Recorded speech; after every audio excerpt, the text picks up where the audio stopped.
नमस्कार दोस्तों, ओमकार चौधरी ब्लॉग में आपका स्वागत है। ये उन दिनों की बात है जब मैं दैनिक जागरण मेरठ में सिटी चीफ हुआ करता था, मेरठ ज़िले का इंचार्ज हुआ करता था। और मेंबर ऑफ पार्लियामेंट थे अमरपाल सिंह, जो भारतीय जनता पार्टी के थे। मेरठ मवाना संसदीय क्षेत्र से वो एमपी हुआ करते थे। दोपहर बाद की बात है, मैं दफ्तर में बैठा हुआ था, अपना कुछ कामकाज कर रहा था।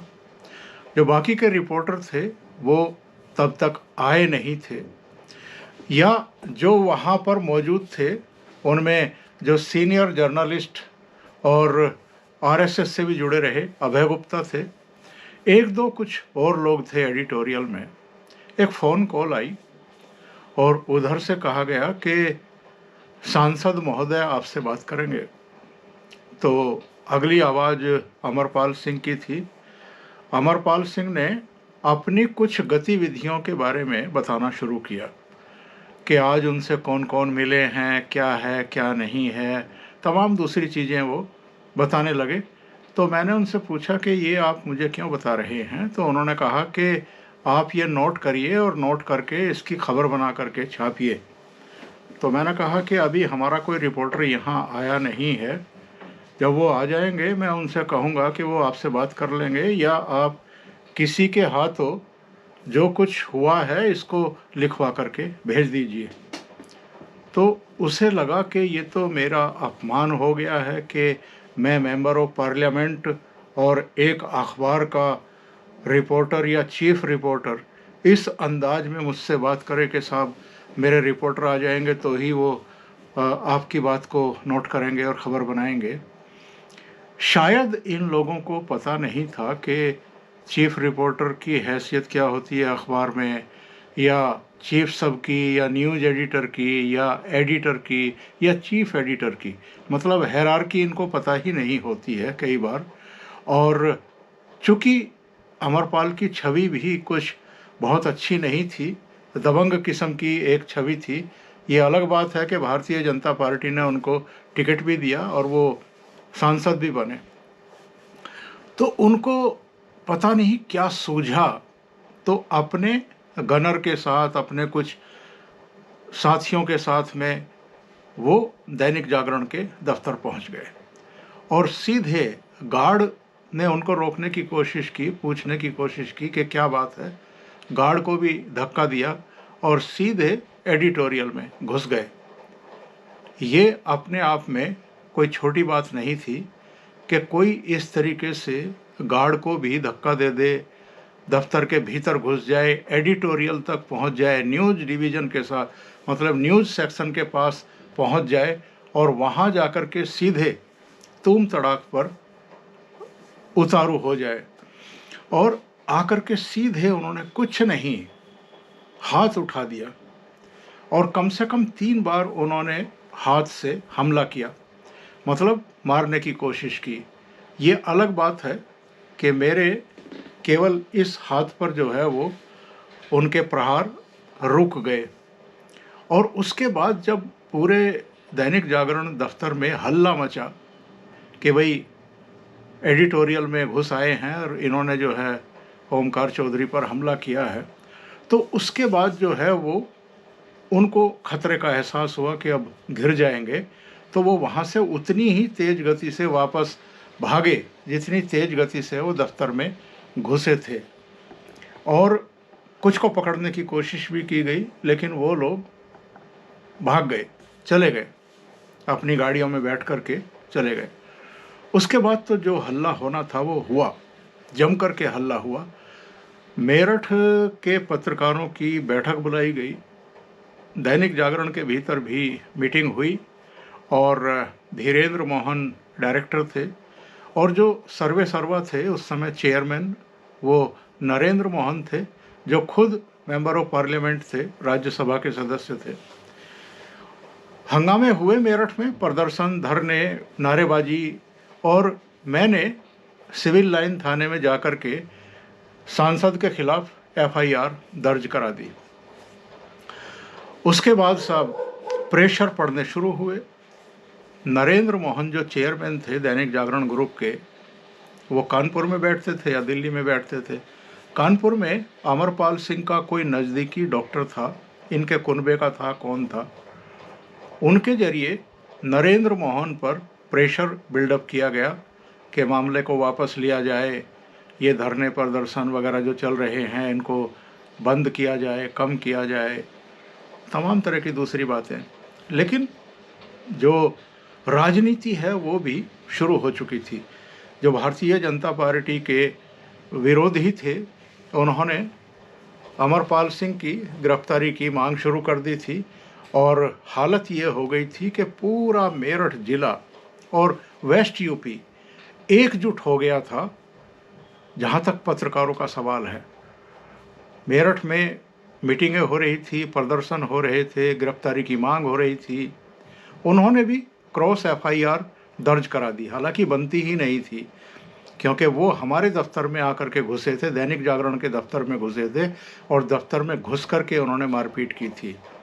मुलायम सिंह की सरकार थी शायद, और कल्याण सिंह जो पूर्व मुख्यमंत्री थे उनसे मेरा व्यक्तिगत एक रिश्ता था। मतलब जब भी वो मेरठ आते थे तो मैं उनके इंटरव्यूज़ करने के लिए जाता था, तो हमारा एक 1-to-1 सा बन गया था। तो उनको जब पता लगा कि मेरे साथ उनकी ही पार्टी के मेंबर ऑफ पार्लियामेंट ने इस तरह की हरकत की है, तो उनका मेरे पास फ़ोन आया, सुबह ही सुबह फ़ोन आया, घर पर मैं था उस समय।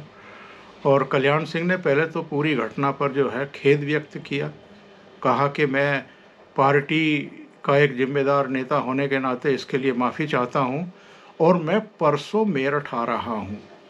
मेरा और कोई कार्यक्रम नहीं है, पर मैं और कार्यक्रम लगा लेता हूं और मैं आपके पास ही आऊँगा, तो आप बता दीजिएगा दैनिक जागरण के जो भी डायरेक्टर या संपादक हैं। मैंने कहा ठीक है।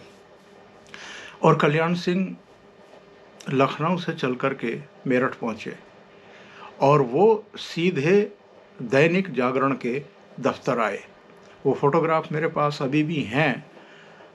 कल्याण सिंह वहाँ बहुत देर तक बैठे, सांत्वना देते रहे, हौसला बढ़ाते रहे। वहाँ भी उन्होंने वही चीज़ें रिपीट की जो फ़ोन पर उन्होंने कहा था कि हमारी पार्टी के मेंबर ऑफ पार्लियामेंट हैं, हमारे लिए शर्म की बात है और मैं पूरे मीडिया के साथ हूँ, पत्रकारों के साथ हूँ।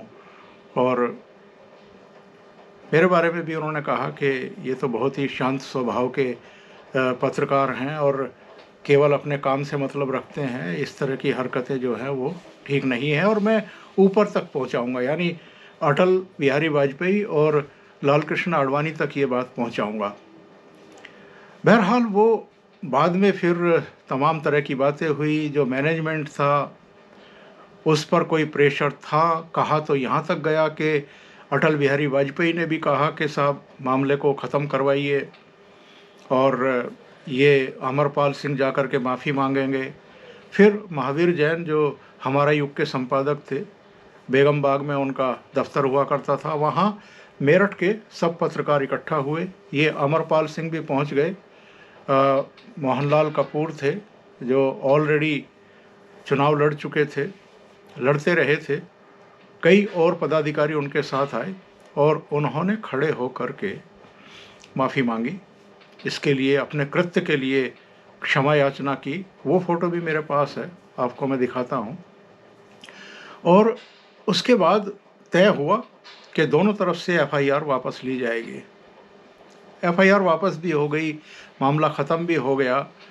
लेकिन मेरे जीवन की कुछ ऐसी अप्रिय घटनाओं में से ये एक थी जिसको मैं चाहूँ भी खुरच करके अपने पत्रकारिता जीवन से अलग कर दूं तो वो हो नहीं सकती है।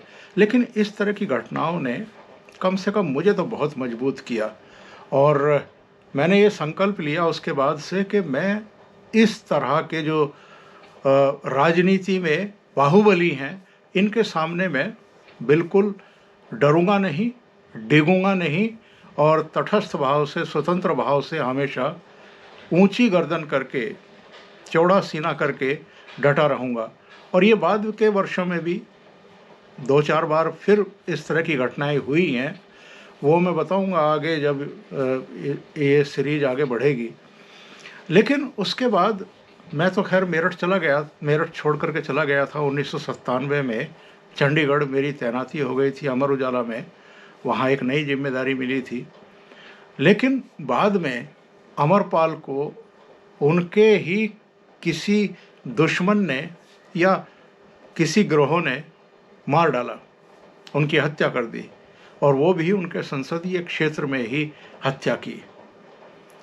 तो ये मुझे वहीं पता लगा, चंडीगढ़ ही, जब मैं वहाँ अमर उजाला में था, कि अमरपाल सिंह की हत्या हो गई है।